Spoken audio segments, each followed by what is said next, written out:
We are Fandom Roulette. Two nerds with a passion for History, video games, tabletop games, and, well, really any nerdy stuff that comes into our lives.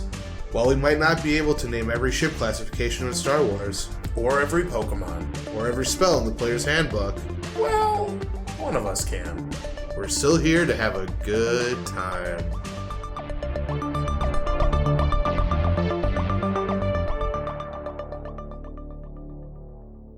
Hey everyone, welcome to Fandom Roulette. This is Joe. And I'm Cody. And on Fandom Roulette, this is a podcast where we talk about a myriad of nerdy things, including such things as history, video games, tabletop role-playing games, and whatever nerdy stuff we want to talk about from time to time. So hey Cody, what have you been up to in the nerdy oeuvre the past couple of weeks? Nerdy stuff, I've been playing Greedfall. Greedfall? Yeah, it's a fantasy French colonization game, which... Interesting. Yeah, Can I ask a clarification question? yeah. Is it like French designed or set in France or both? It is designed to resemble France. It doesn't take place in France. Okay. Cool. But it's basically this: you are the cousin of some nobility from the mainland, quote unquote, and you basically go with them to this new land that is already occupied with people, and you and two other factions that are kind of a little tropey, but have some kind of semi-redeeming qualities, are basically setting foot on this new land, and this new land has people that already live there, and it's kind of the fantasy version of what it was like when Britain came over to North America. Sounds great. It's not super. I mean, the main character isn't a douche, Okay. but a lot of the people, like, because you're tasked with being the diplomat between basically these four kind of factions, including the one that you come from. Okay. And you're not quite a douche, or rather, yeah, you are mostly not a douche. You don't really get to do the choose your own adventure, like you can play them like an asshole. Mostly not a douche. Right, but I mean, it's also like colonialization, so like you see all of the awful things that takes place during that time. Because they're basically trying to push out these native people from their homes. And, it's a interesting game. The story has yet to fully take me in yet. Okay. Mostly because I'm a little perturbed at because when I picked it up, I was expecting I wasn't expecting this, I guess. And granted, that's probably my fault for not paying attention to I just picked it up to pick it up because it was new and seemed cool. Because the combat's really rad, and the way you can complete quests and all of the different dialogue options, and the fact that a single quest has several different ways to complete it. It reminds me of BioWare when it was good. Okay. When they were the kings of single player RPGs. This is what that reminds me of. It's a little I don't know, you'd have to see it for yourself, because like I said, the main character isn't a douche, and he isn't really sitting there going, man, I really want to plunder the natives' homeland and push them out, but the other factions kind of are. So you're kind of in this weird do I help these other people? I've been total bros with the locals. Okay. And I've been kind of a huge I've been a huge douche to everyone else. I don't know if that's how I'm supposed to play it, but that's what felt right to me. So yeah, I was gonna ask, is there a function, a functionality where like the other factions are like, oh no, this dude is being helpful instead of kicking them off their lands. Like, we need to send in like Jacques the actual douche. Right. So right now there is a layer of consequence with your actions. So every quest that you partake in, depending on how you finish it, you get sort like quote unquote reputation, and your reputation can kind of change how people perceive you in certain quests and things like that. So kind of. Okay. But right now it's very much like, because one of the factions is like open war with the natives because they have their magic exists in this game, and so they have a very unique magic that's different from theirs, and so like they're trying to like basically take their people, which is fucking shitty. Yeah, for And sure. so you're trying to like basically constantly dance on eggshells, but I don't necessarily think it glorifies any of the shittiness, but like it definitely is like aware of itself and the fact that like the content isn't super cool. You know what I Sure. mean? It doesn't So feel like, and that's why I've been playing it and I've been enjoying myself, is because it never goes, man, you know what was really cool? When we took other people's lands and did real shitty, awful things. Like, it's yeah, very aware of itself. So that's at least nice. The nice yeah, thing about it, I guess. yeah. It sounds like self-aware enough that like I wouldn't feel like weird about it. I Yeah. probably would still feel weird about it, but like if they were to come out and be like, that was the point, I wouldn't like doubt them, you know? Right. Because like sometimes it's like people are like, ugh, and then the game company is like, shoot, shoot, shoot, scramble, and it's like, that's what we intended. And it was like, doesn't feel like it. Right. No, this definitely feels very intentional, and your character, at least the way that I've been, and granted, there haven't been like a whole lot of like moral choices. You always kind of choose like, hey, that's a really shitty thing to do to these people. Why did you do that? Sure. So your character is very self-aware in a world that is not like, because like one of the factions is like a religious, like basically zealots, and they have Okay. like inquisitors and shit, and like their whole thing is like they're trying to basically convert these people who have their own beliefs into their own, and they're super fucked up, and the other group is like actively in war with them, and they're very much scientists, I guess, is the way they kind of describe themselves. Like they're very into like alchemy and learning how magic actually works, instead of just being like, yeah, God gave it to us. It works. So Yeah.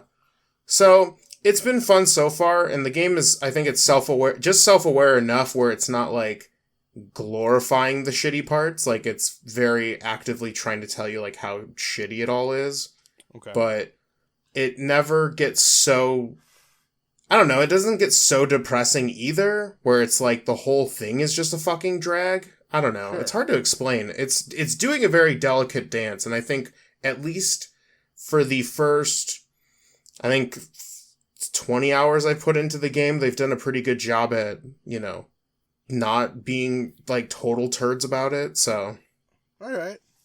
That yeah, sounds that's what I've, interesting. Yeah. it's very interesting, and I definitely want to talk about it in length later, for Yeah. sure. I would love to revisit this. So And then, of course, the D&D stuff. what?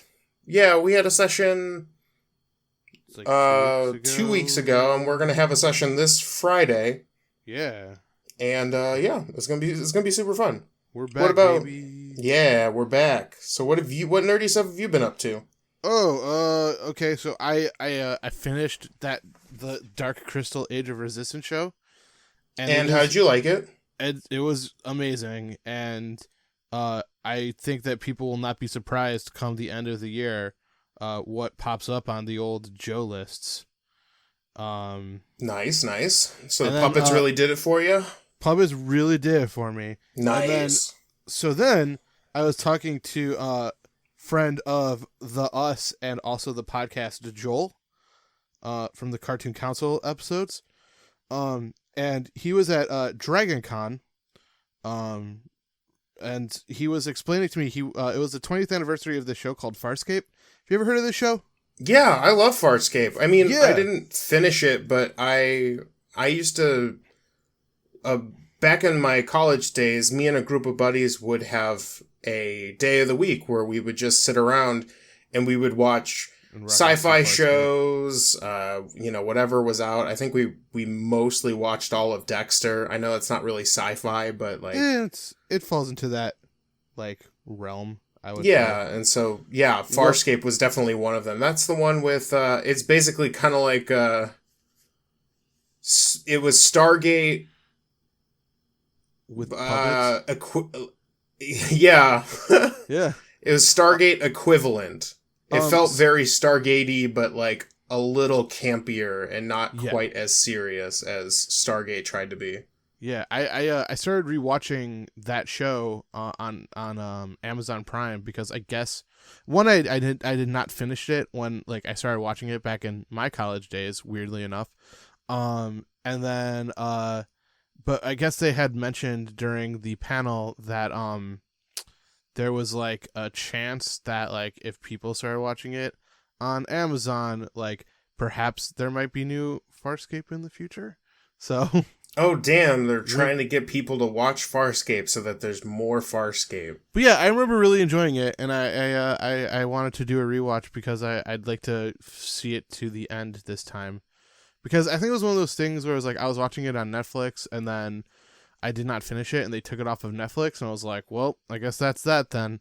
But yeah, so I've been watching Farscape. I've been doing a lot of puppets in my life recently. Nice. I also went to a museum exhibit where I saw Muppets. Jim Henson. It was all about Jim Henson and the different like things he created in the Muppets he made. So a lot of puppets for old Joe. Very cool. That's a very interesting set of 2 weeks. Yeah, right. It's been a very puppety. But anyway, hey guys, so this is gonna be a little bit of a different episode. In that we're not gonna be doing like the segments like we normally do. So before we get into the main crux of the content, we are going to resolve the you and a band of adventurers, you and a team of adventurers from the last episode. Yeah. So for a reminder, you and a band of adventurers is the new game that we play. You and a group of adventurers. It changes from week to week, I'm sure. But we give the premise of a thing in terms of a one-sentence elevator pitch for a D&D campaign, and then the answers. So, for a reminder, you and a group of adventurers need to locate your lost friend before an important event. This was a film, and Cody, do you want to guess the answer to you and a group of adventurers? Yeah, it's The Hangover. It was The Hangover.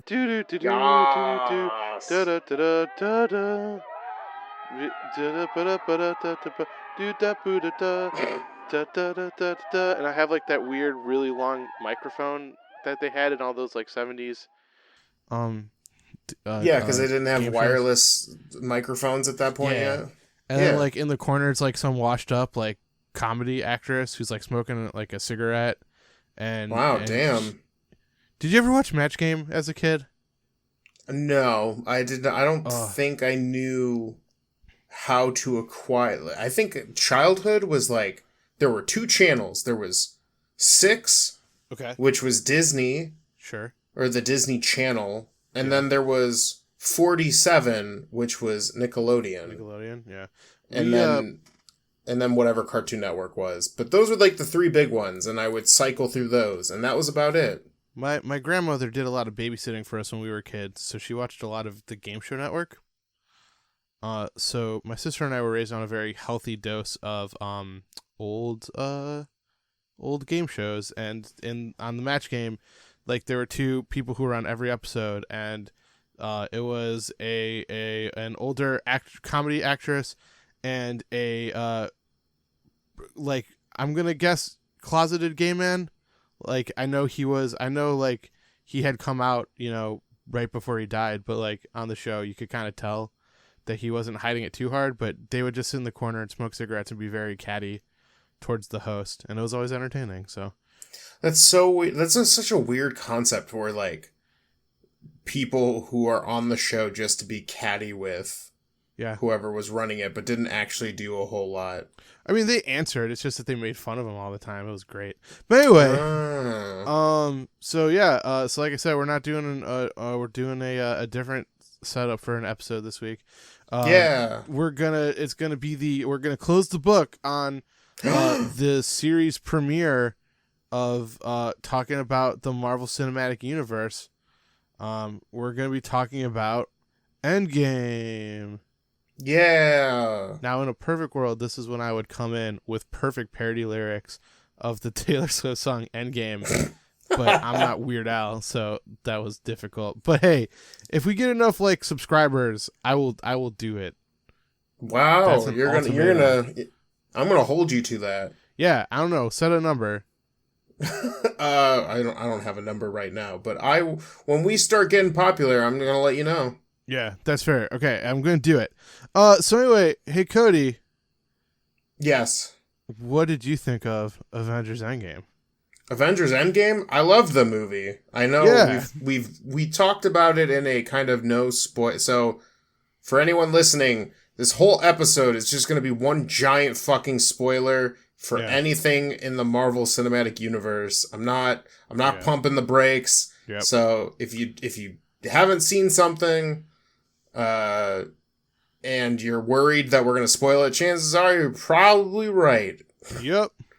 But I loved Endgame. I know some people were very much, I don't know, I think everyone loved it to a certain degree. And then I think once the dust finally settled, like kind of how we're talking about it now, I know there was like a kind of a huge discussion on whether Endgame or Infinity War was kind of the top tier in terms of those two. But yeah, I have some thoughts on that. Hit me. Shall I do a very quick plot synopsis for those who hadn't seen it in a little while? Sure, yeah, go ahead. Okay, quick plot synopsis. After snapping the Infinity Gauntlet and killing half of all creatures in the universe, Thanos. Because logically, that makes sense. Yeah, because it does. And he did it without any bias or anything like that. It was a completely random thing, except that all 5 of the main Avengers, the core of, or actually all 6 of them, all lived. So totally random. Totally random quotes. Big fucking quotes. So he retires on a planet where he's making delicious looking prune stew. And then he is killed by the Avengers. Cut! Cool. It's 5 years later now. And the world is kind of dealing with the fallout of the snap. When it appears, but it is Scott Lang, Ant-Man. He comes out of the quantum zone and realizes that he hasn't aged a day because of time and quantum and stuff. So he goes to the Avengers and says, hey guys, I think we can do this. They have a very fun time heist where they have to try and recover all of the Infinity Gems that were scattered throughout the different points in time. And their thought is that when they bring all the gems back, they're going to be able to undo Thanos' snap. And then, after that, there's a big old action sequence. Probably somewhere in the neighborhood of about 40 minutes, I would guess. It is probably one of the longest and most intense fight scenes of the Marvel Cinematic Universe. Yeah, for sure. And then we get a nice little denouement at the end there, where Anthony Stark sacrifices himself, and then Captain America goes back in time but allows himself to live a life and get old, and then we end on that. So that's your like quick plot synopsis. That was the quickest and dirtiest form of that plot synopsis ever, and I liked it a lot. I mean, but like really though, like right, that's what it was. It's so weird, right? To be fair, you could also, and I think this is one of the and this might sound controversial, Okay. but I think this is one of the like kind of downfalls or the pitfalls of Endgame and Infinity War Okay. is that the first literal hour and a half to 2 hours could literally be summarized in 2 sentences for both. The Avengers go and do the thing they need to do in order to get to the final cutscene, which is the battle. I mean, that's fair, but like, And I get it, because like, there's what, 30-ish heroes now that are all going to be in one movie. Yeah, something like that. And everyone's got their favorite, and you want to make sure that everyone is like accommodated for your, you know, basically your giant spectacular Avengers bash. So like, I get that 2.5, 3 hours is sometimes not enough for that many characters. Yeah. But anyways, continue. It was graceful though. I mean, I think the thing is if you break it down, like a lot of these movies aren't necessarily the most intricately plotted things in the entire world. Well, yeah, and we talked about it in our earlier this season. Yeah. There is a very specific Marvel pattern, and you know what? It works for that campy action fun movie that'll be a blockbuster hit for the whole family. Yep. And it's not necessarily like the most it's not the most creative, and it probably won't win the Grammy or whatever, but like Oscars, or sure, whatever. The trophy with the people on it. Yeah, I mean, hey man, if Avengers wants to win a Grammy, I don't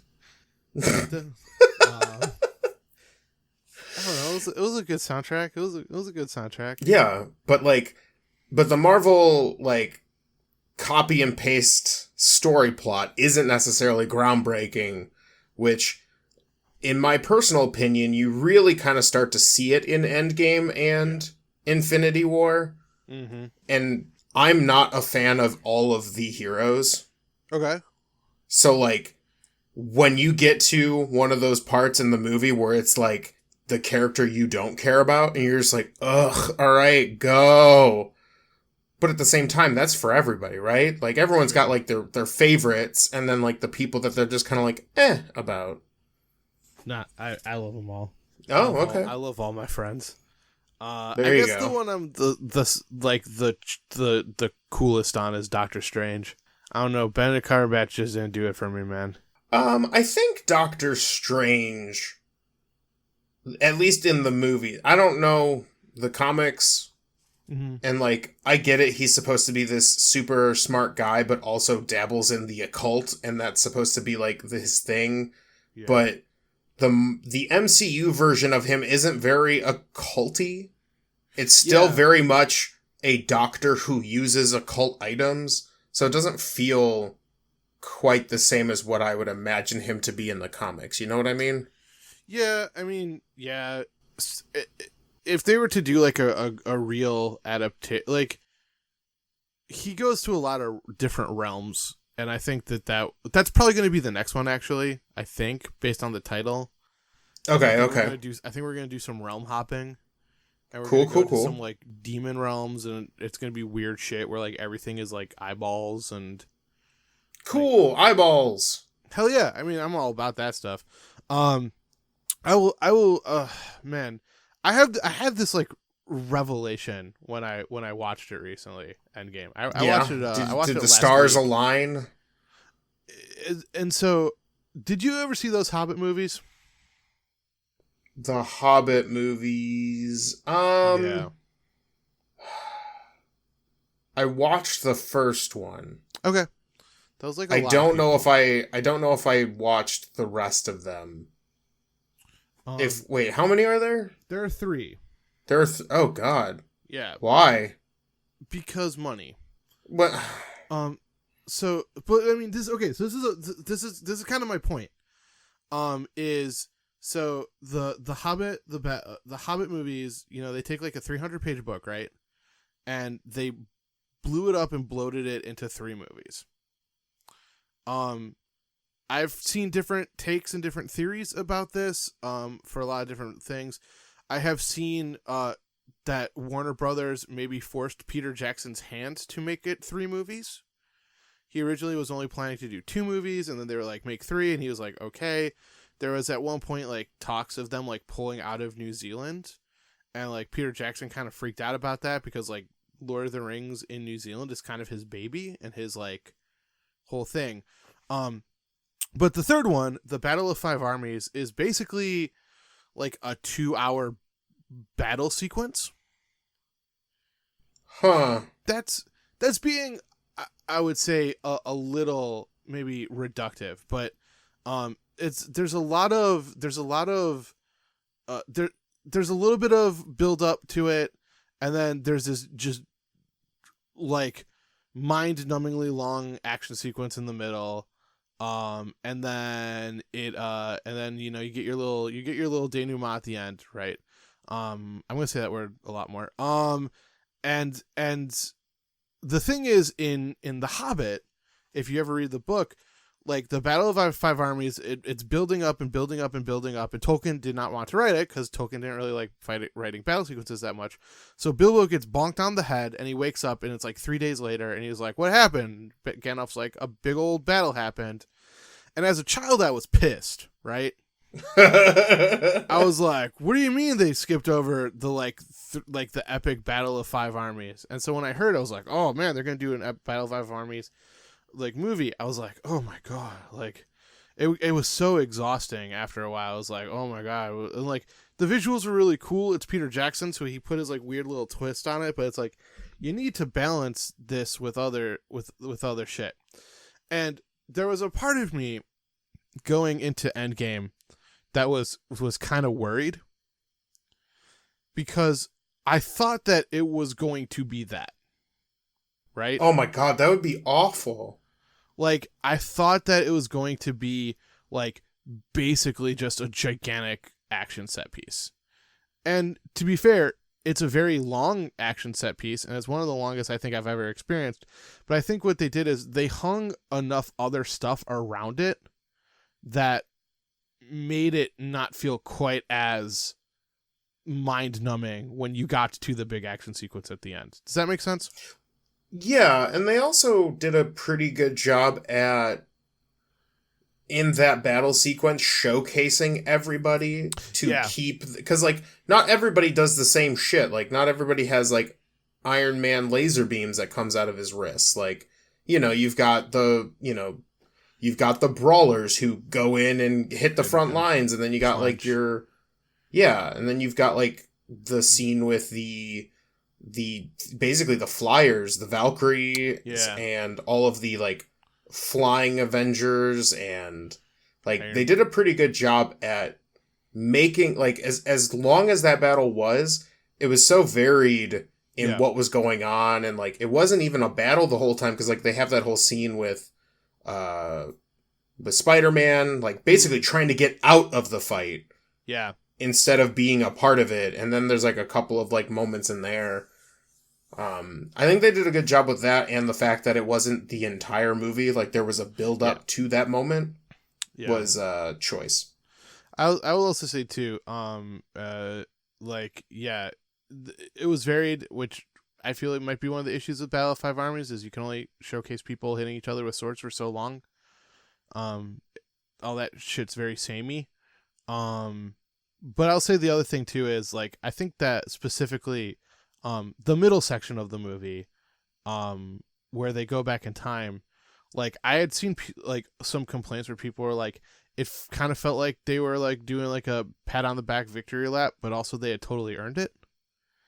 And it was just so much fun to like go back to some of the different places we had been over the years. Yeah, right? and I also really liked how most, if not all, of the characters used their overall knowledge to like kind of game the past, you know? Like when Cap yells, or when Cap whispers like Hail Hydra, like he already knew that half of those people were Hydra members. I'm like doing a little dance in my chair right now because that was one of the best moments in the movie. It's such a good moment because not only is it like unexpected, but it's like Cap gets to use like all the shit he learned from his movies to like really fucking one up everybody. Yeah. And I think they do that a couple other times. They do it with they kind of subvert it with Thor, which I thought was interesting. Yeah. Which I thought the scene where they were making fun of the beginning of Guardians was very fun. Yeah. That was really good. And yeah, all that stuff kind of felt like winky and naughty and a victory lappy, but like it was also, I mean, like they earned it, man. Like shit, it was like what 22 movies, something like that.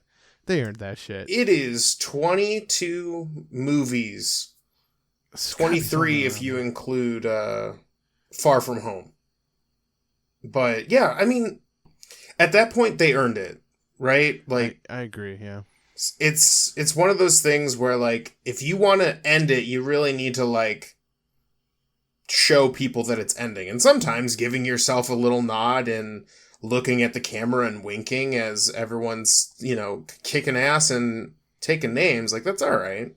Yeah, I agree. And mostly because those movies are, I feel like they mostly stay in the campy territory and occasionally will like kind of teeter out of that zone.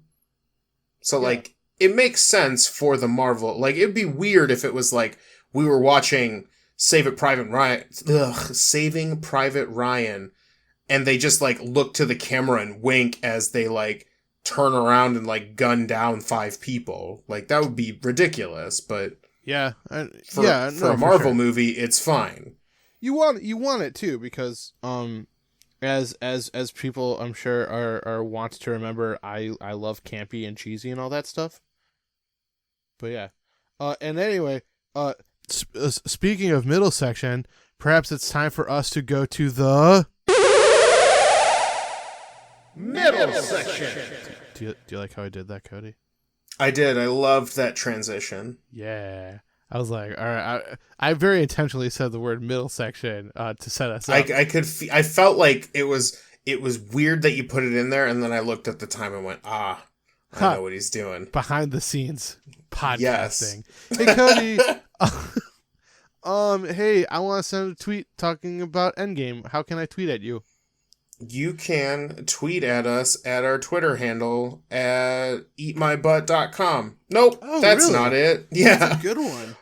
Yeah, but our actual... I wish. Okay. But no, you can actually tweet us at fandomr_podcast. That is our Twitter handle. And we post silly stuff all the time. Yep, it's wonderful. And whenever we upload a new episode, but we're here to listen. We're here to enjoy ourselves. Did you see that we got shared to the Super Mario Brothers Twitter page? Hell yeah! It was so awesome. Good. Basically showing off, the deformed, dissolving Dennis Hopper. Good movie. Good movie. Good movie. Just like good Endgame. Movie. Just they're up there in my top 5. Yep. So anyway, Cody, I want to send you a longer thesis about how Super Mario Brothers movie and Endgame are basically the same movie. How can I do that? Well, I would love to see a dissertation on that, and you can send that to me at fanroulettepodcast@gmail.com. Very nice. But what if I want to send you an email, but I don't want to give you my email address? Because that's kind of weird, huh? Yeah.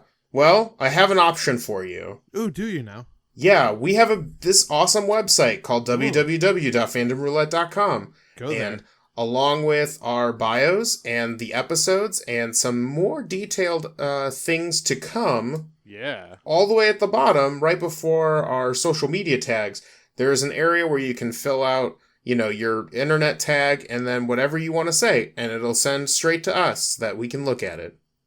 Very nice. And what platforms can you tell people about to go and check out the show? For the time being, we're on iTunes, Google Play, SoundCloud, hell yeah, and Spotify. Awesome. We're also on your podcast catchers, friendly neighborhood podcast catchers. Yeah. So that's where you can find us currently, but we are looking to expand. Maybe into YouTube? What? And then finally, you can also check us out on other social media, including Facebook, Instagram, Instagram, Tumblr, Tumblr, GeoCities, MySpace, Angel Fire, Ask Jeeves, Friendster, YellowPages.com, what was that fucking, what was the dog one? the dog Do one. you remember the dog search engine? Gosh, Oh, no. man, it's gonna. Man, why do I feel like I should, but I don't. All right, keep going, Cody. Vamp. Yeah, we're also in your local newspaper. We Yep. are on the ads on the side of your screen that Yep. you love, and you click on all of them because We're on a Subway ad. ooh, yeah, we are actually you can order a Fandom Roulette sub at Subway. Oh, really? Yeah. It was called Dogpile, for the record. Dogpile. Yeah, the sub at Subway is just mostly filled with slices of lies and just drenched with deceit. Yeah. And and it's also just full of hot air. Lots of hot air, for sure. It's a very hot sub. Hey, what up, wop. Most of those are false, but the first three were true. Most of them. We bought real estate on the moon. Oh, yeah. We also bought ourselves a Fandom Roulette star. We did buy ourselves a Phantom Roulette star. Yeah. The big machine in my attic. Yes. That we don't even use anymore because we stopped doing Garbage Kid. So now it just glares at me. Well, we also have it connected to most of the internet's more unsavory websites. It's like, Father, what is my purpose? And I'm like, I don't know. We don't do. Yeah, we don't know. I mean, we'll do think of something. We don't do Garbage Can where it's like, my life is pain, Father. My life is pain. Yeah, I don't actually know what that robot accent is. It's a bad robot accent. Okay. Bad is in the eye of the beholder, all right? I thought it was beautiful.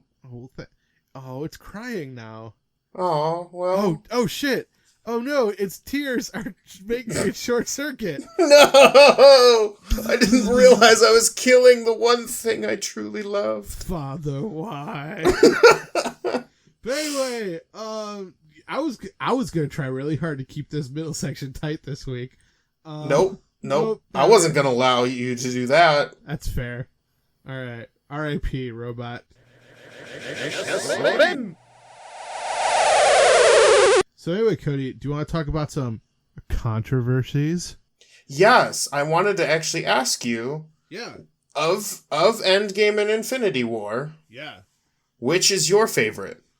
I'm gonna go with Endgame. Okay. Actually, that's surprising. I thought we were going to have different opinions on this. So there's a few. I have a few points for why I like Endgame better. Tell me, hit me up. I loved that first section.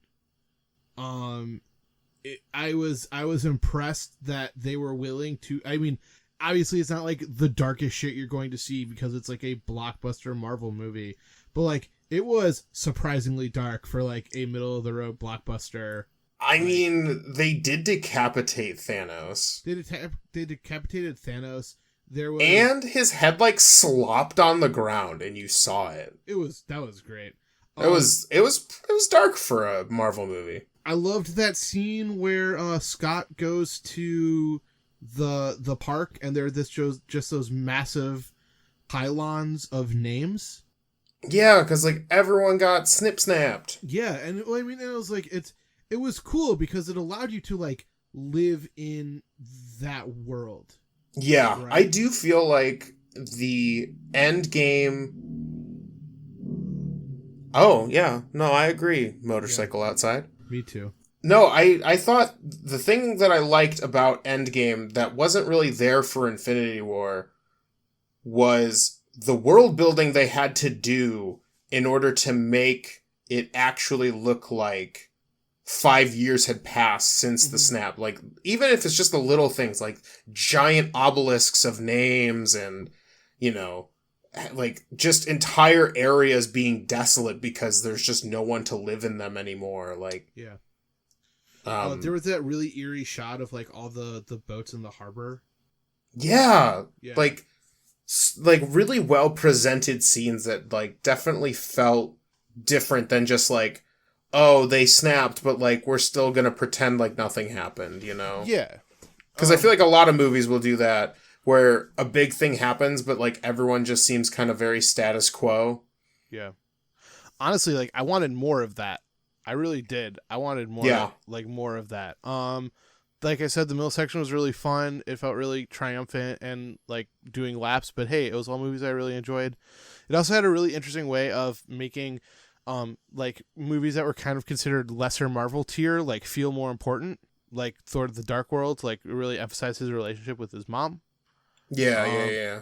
And then yeah, man, like that fucking action sequence, or like the scene where Cap like pulls on the shield and then the portals start opening up. Like, man, if it didn't send shivers down my spine, right?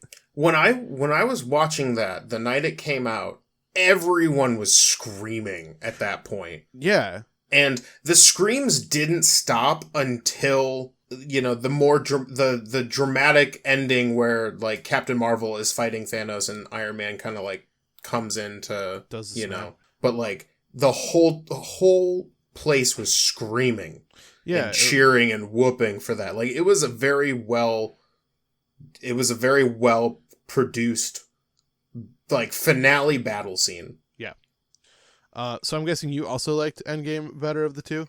Yes. Yeah. And my points, and don't get me wrong, Yeah. this was very close. It's sure. not to say that Infinity War wasn't as like, it was like a huge step down. They were both very good, but I think in this one the drama stuck harder. I think with Infinity War there was that problem where even though the snap was so dramatic and all the sadness of coming, like, you know, like with Peter, you know, his spider senses kicking off before he dusts, you know, Mm-hmm. and like all the sadness that was there, like, yeah, don't get me wrong, I cried during that moment, but then like I knew that there was another movie and that none of that mattered. Like it was just like, for that movie it was fluff. But with Endgame, you know, we had two people die. Mm-hmm.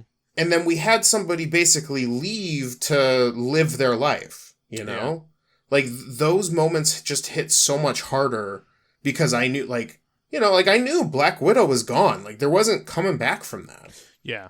Which is going to be interesting to see how the Black Widow movie handles Yeah, that, I don't... It might have not been a good time to do it after the fact, but I don't know. Maybe it'll tie in or something. Here's my guess. Yeah.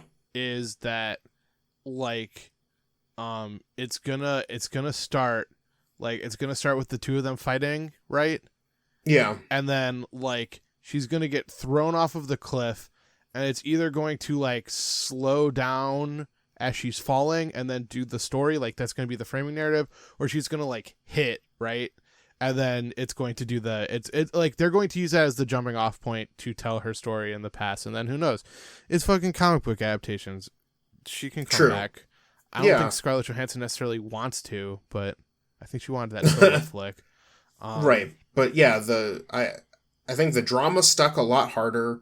I think even though both movies had basically a very similar formula, I'm a personal sucker for time travel shenanigans, and I loved what they did with that.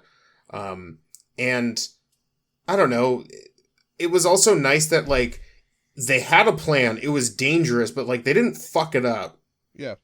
Whereas like in Infinity War, they fucked up the entire way. Like there was not a moment of triumph in Infinity War. And I suppose that's the point.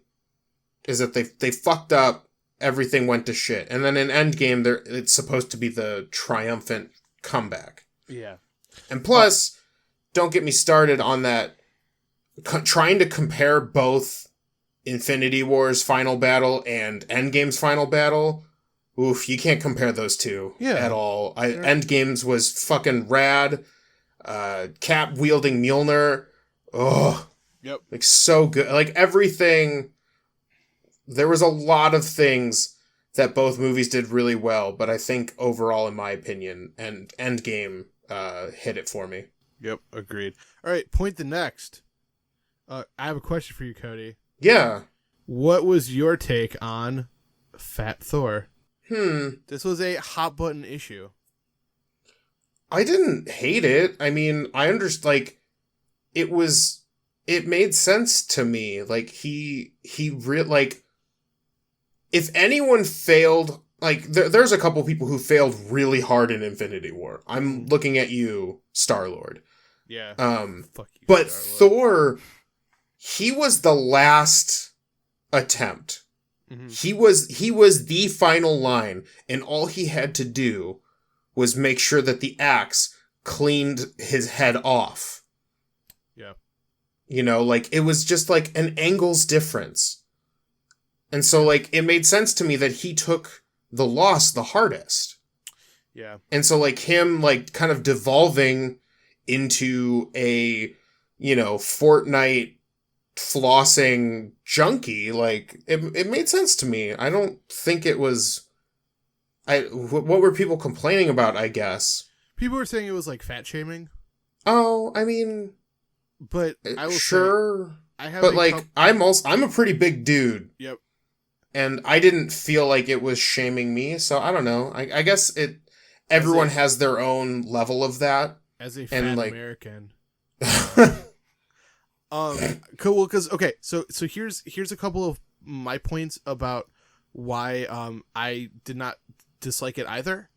Okay. I acknowledge and I respect people who might have found it offensive. But there were three things. Thing number one, I think it was more so, I feel like it was more so an attack on toxic masculinity than anything else. Yeah, because, that definitely felt more along the lines of what they were going for. Yeah, like he because he also is acting like nothing's wrong, right? And so it's like more of like an emotional stunted thing.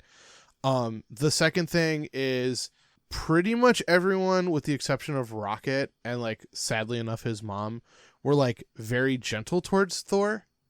Yeah. Like, no one, like, you know, they make a couple of fat jokes here and there, but, like, everyone is more, like, worried about his emotional trauma. And then here's the big one. And this is when I was like, okay, I'm okay with this decision. I don't think this was a bad or dumb decision. Was the scene where he at the end when he calls Mjolnir and Stormbreaker, and there's that huge lightning strike, and I was like, all right, here it comes. He's gonna get hit by lightning, and he's gonna be fit buff Thor again, but he was still fat Thor. Yeah, and I was like, okay, I respect this because they committed to this decision, and not only that, but, like, he, even though he had lost hope, he gained some weight, he, you know, kind of shut the world around him. He was still, at the end of the day, worthy. Yeah. And he was still worthy despite all of that stuff. So I feel like, if anything, it's kind of, it was a good thing. Yeah. It was just, I wanted to hear your takes on it. All right. Controversial point, the next. Yeah. What did you think of the Captain America resolution? Because I mean, Oh yeah. I don't necessarily think it was the most dramatic thing. Mm-hmm.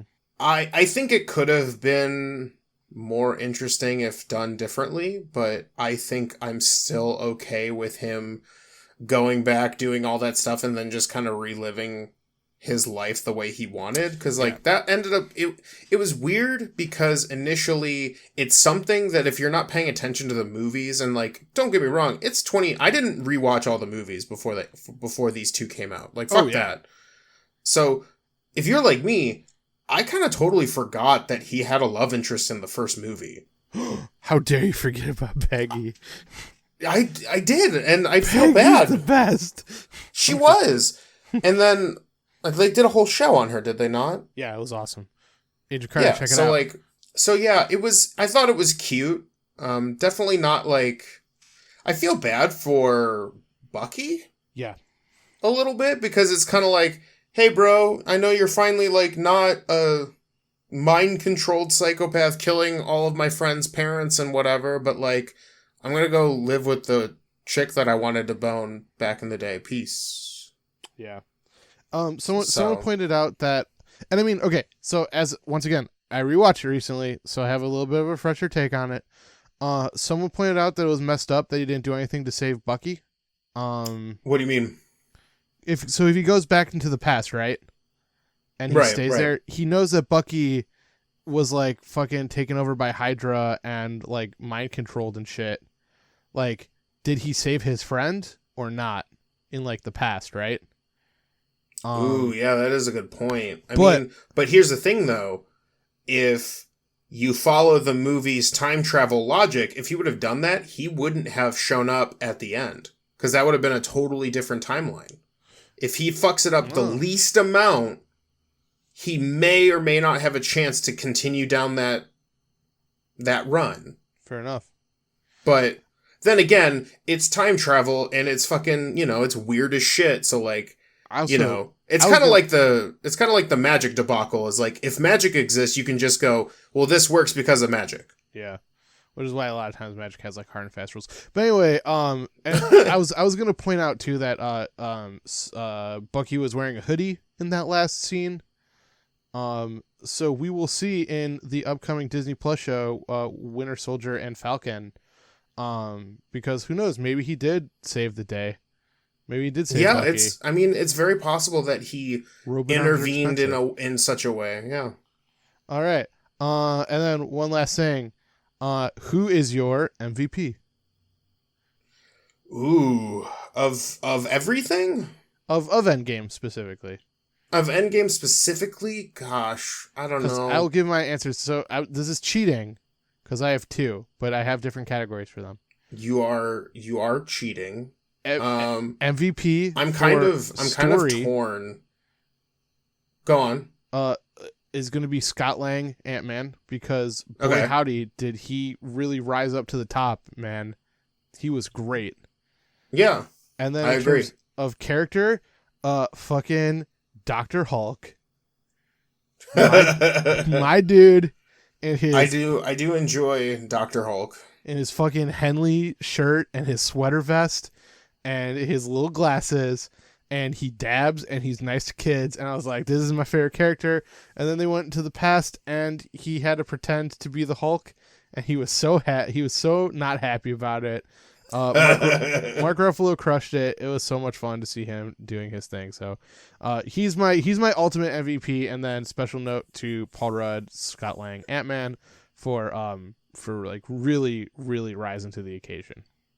Yeah. I mean, shit, man. Tony Stark and Iron Man were pretty much my faves the whole way through. Yeah. I think of all of the characters, he's had the most growth in general. Sure. And I do feel like in terms of like who is the MVP of the story, I'm definitely going to have to do Iron Man because not only did he have so much growth through 22 movies, but then like at the end of it all, he stopped fighting, had a child, and then fucking died because he got back into it. It is a fucking roller coaster for him. But I will say Ant-Man is a very close second. Yeah. I did enjoy him and he really stepped up in the 3 movies that he's been in. Yeah, for sure. My friend has a really interesting take on Ant-Man and the Wasp, which I think is really cool. But he argues that it's kind of like the inverse of the Marvel formula. Yeah. Where it's like Scott is like a goof, but he's also like a really good, responsible dad. And like Hope is like cold and distant, but like she has her own shit going on that doesn't really matter. Like Scott really doesn't matter to it outside of like accidentally. Yeah. Yeah, so it's like taking all that Marvel stuff, like, oh man, it's like an emotionally stunted man-child who is super irresponsible, and like he breaks down the like cold walls of the woman who only exists to like fall in love with him. Shit. So. Right. Yeah. So I got 2 questions for you. Yeah. Before we call it a close, because I think we're both in the same opinion that this movie was fucking rad. Yeah, and that it was great. I loved it. So how do you feel about what's coming? Hmm. I know we talked about it briefly in another episode, but Yeah. like with I'll say my piece. Yeah, go for it. I'm not super thrilled about what's coming. Okay. Uh and maybe it's because I'm not as interested in the characters. I've already said how I feel about a Loki show. To me it's a weird Doctor Who Mm-hmm. that is about an asshole, which could be interesting, could be not, but I'm not super like I'm not jonesing for it because I know how that show can go. Sure. Probably, and like there's that chance that it might be Iron Fist. Mm-hmm. I hope it isn't, but it could be Iron Fist and be absolutely trash. And then look at the last third seasons of like Jessica Jones, Daredevil, Luke Cage. I feel like in most of them, like I was starting to get tired of that story, Mm-hmm. you know? And like, I don't know if it's I'm burnt out on, you know, just the absolute ridiculous crap ton of Marvel shit. Yeah. And maybe that's what it is, but like, I tried to watch Jessica Jones, couldn't finish the third season, couldn't finish the third season of Daredevil. Mm-hmm. I got a little farther in Luke Cage because like he's fucking rad, but like again, I didn't finish them. And the other, like when Jessica Jones first came out, I watched that in a weekend. Yeah. Like I was like, boom, that's fucking rad. Daredevil, a weekend, that's fucking rad. And you know what? I was worried that they weren't going to be able to like keep up. Yeah. After Endgame, but man, Spider-Man Far From Home was so good. Yeah. And like the thing that sucks is like they were really setting up that next part. Yeah. And then the whole Sony Pictures debacle, like it's a bummer. Like I don't even know what Marvel's going to do. Yeah, it's a mystery. Like unless they can somehow work something out with Sony to get the rights back, like I think they got, you know, royally fucked. Yeah. And then and again, maybe it's because I'm burnt out, but like they can't do that same campy fun thing that they do every time, you know? Yeah. Like I could even start feeling it in Endgame and Infinity War, where it's like, God, I'm like, I can see where like each thing's gonna go and how it's gonna end up. And like, I think and they have enough they've got 23 movies. Mm-hmm. People are gonna continue to watch these things unless they're just so grotesquely bad that like, that they won't. So I think it's time for them to step out of their comfort zone and do some fucking new and weird shit. Yeah. Like, I think Spider-Man was on its way because, like, it had a very interesting theme and villain, and the villain fit the theme, and what Peter was going through fit the theme. Like, it was very thematic, where I feel like a lot of the Marvel movies before that, like, loosely had a theme. Mm-hmm. Or, like, it was mostly just a, hey, here's an origin story. Yeah. Where it's like, we're not doing that shit anymore. Like, here's the theme. Look as Peter Parker evolves, like, quite a lot in a single movie, which is kind of unheard of in a Marvel movie, where they just go from, you know, they don't evolve at that much. Sure. So, those are my thoughts on the future of this, but what about you? I think I'm going to take it one film at a time. Like, Fair. I don't think I'm going to necessarily like wave my hands. Like I don't even necessarily like I don't think that there like it will ever reach a point where it's like I feel the need to like I have to see it the opening weekend kind of deal. Sure. Right? Like there was something about Endgame where it felt like I needed to see it opening weekend or like I wouldn't be able to exist on the internet. Yeah, I get that. But like, you know, if someone fucking spoils the like the Eternals for me, Yeah. There's like been decisions that have been announced that I'm like excited about. Like, I'm excited about Thor 4, Thor Money, Thor Problems. Oh shit! I didn't get to say my funny Thanos nicknames.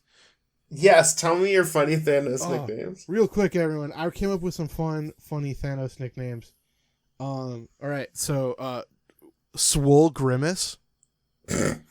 A Grimace who fucks. Incel California Raisin. Oh god. That one's so weirdly specific. I don't know like why. A California Raisin. He does. Don't get me wrong. He's got that weird chin thing. And I could see him just being like, it's interesting. If you look at the lobster, you will see that. I just don't know why it's so like. I get Grimace, and I get Grimace who fucks. Yeah. But I don't know what it is about the incel California Raisin where I'm like, wow, that got so specific. You're targeting a very specific person. Yeah, and his name is Thanos. Yeah, it's true. That's good. YouTube philosophy professor. Yes. And that one guy in every class, the one. Yeah. But anyway, I'm excited for Thor 4, Thor Money, Thor Problems. I am excited about that one too. Which I know that's not the title, but like it should have been, and Marvel should hire me for just titles. Just hire Joe for just titles. Just for the Thor movies. Yeah, just for Thor. It's like Thor 5. This is your one shot. I know, right? Marvel's listening right now. A Thor back can be fixed. Oh damn. Yeah. That wasn't great. Anyway. You blew it. I'm excited. Like Mahershala Ali is probably gonna fucking rule as Blade. Yeah. I don't necessarily see. Like. Okay, I'm gonna make another potentially weird comparison real quick. Sure. Okay, have you ever watched a television series that at some point like dropped the number of episodes per season? Yes.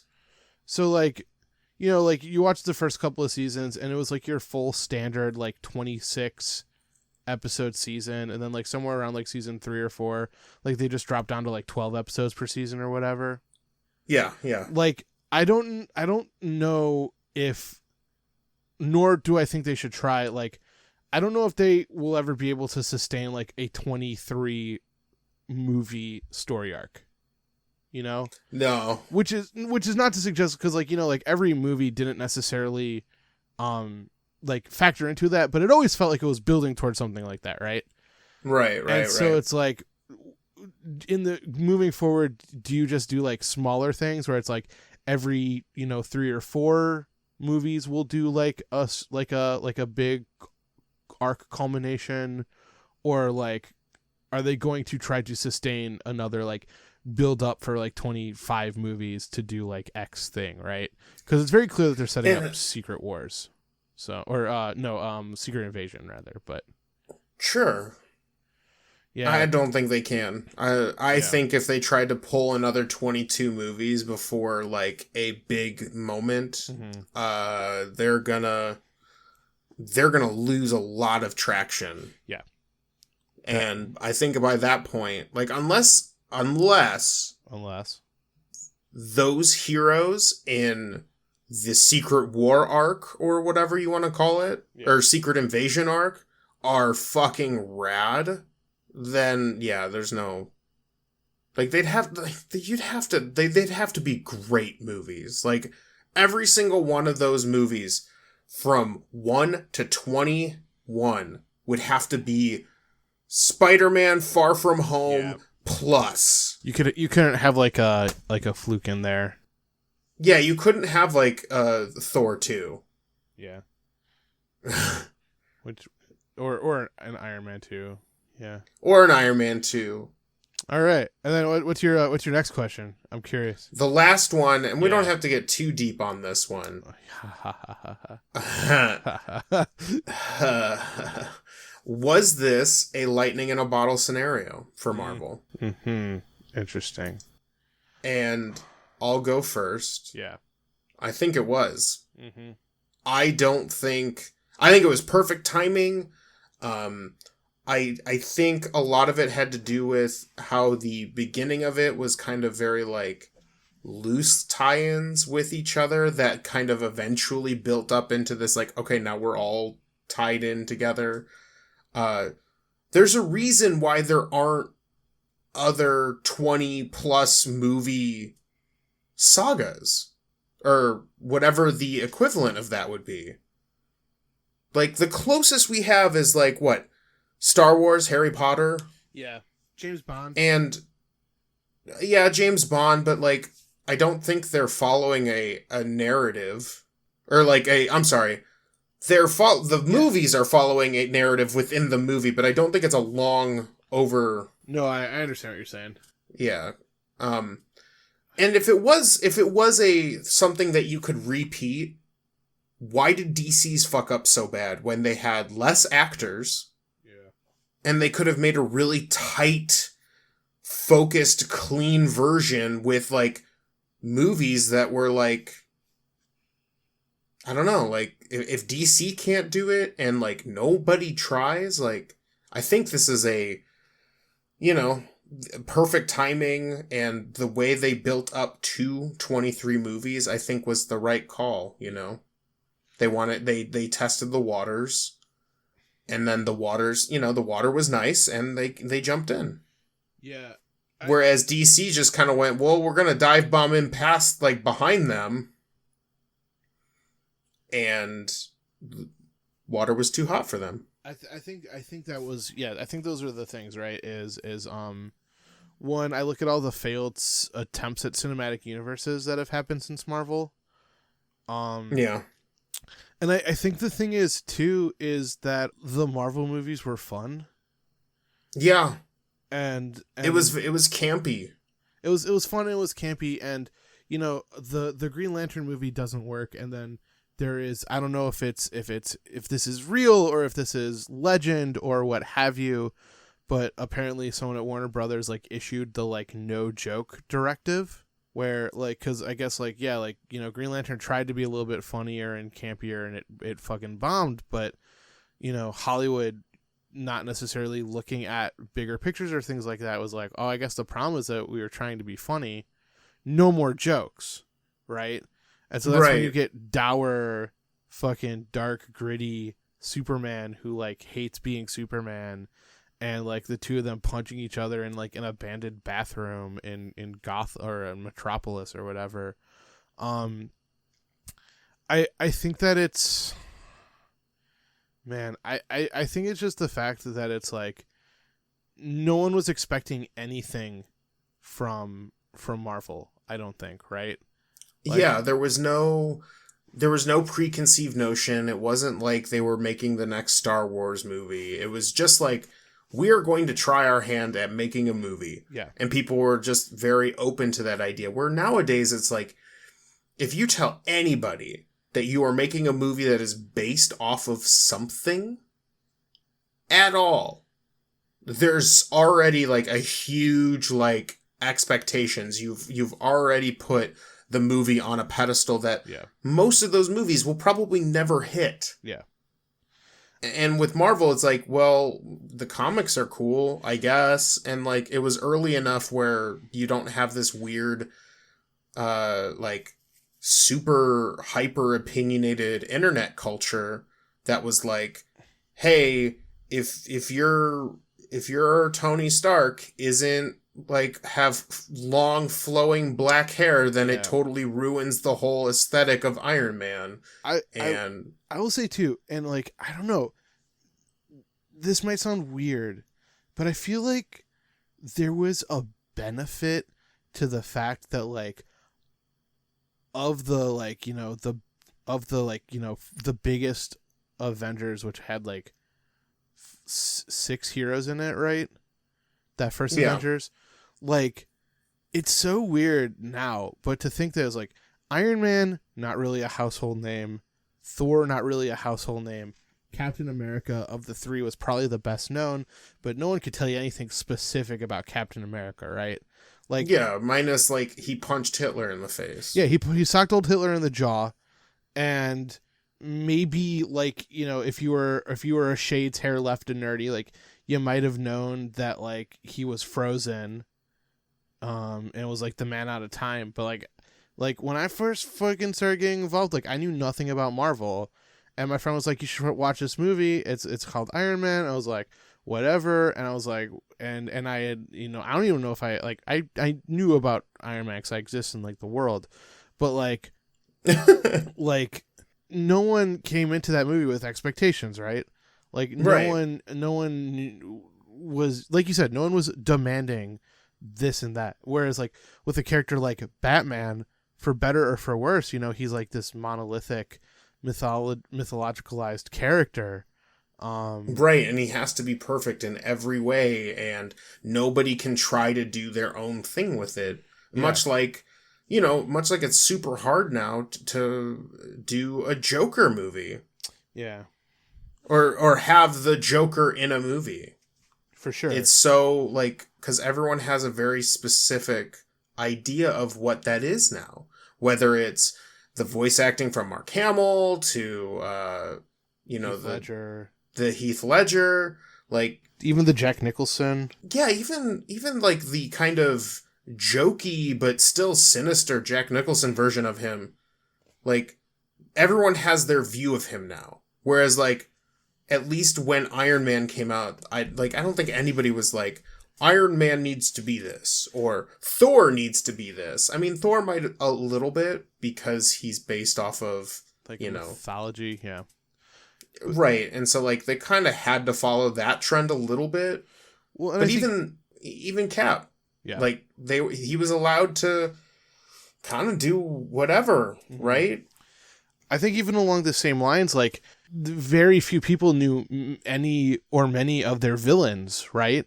So like there was Exactly. never this clamoring for it's like you got to do Joker, you got to do Joker. It's like no one was saying you got to do Ironmonger, like like of it, like like I guess the one people most wanted was Mandarin, and there's things about that, but like like yeah, they didn't have household name villains or anything like that, so basically you could do whatever. And like people sometimes deride those movies for having weak villains and this and that and the other thing, but at the same time, like because they were more character studies than like a guy versus his nemesis, the villain ends up not necessarily mattering in the third act anyway. But anyway, I mean, we weren't that gonna go is long on fair this. for a lot of the intro movies, for sure. Yeah. Is that like it's literally just an obstacle in their way, and I think it was the perfect timing. Yeah. Is really what boiled down to it, and they were using a franchise like they had already tried their hand at Sony had already tried their hand at Spider-Man, and the first one I think is all right. Second one is kind of iffy. And then the third one is just like... You don't like Spider-Man 2? Spider-Man 2 rules. Spider-Man 2 is the one with Venom, right? No, Spider-Man 2 is Doc Ock. Oh, that's right. No, I take that back. 1 and 2 were iffy, but I liked 2 more. Yeah. 3 was a dumpster fire. Yeah. But anyway, shall we wrap her up? Yeah. Thank you guys so much for listening to our Endgame episode. Yes. If you want to let us know your thoughts, what you like, what you didn't like.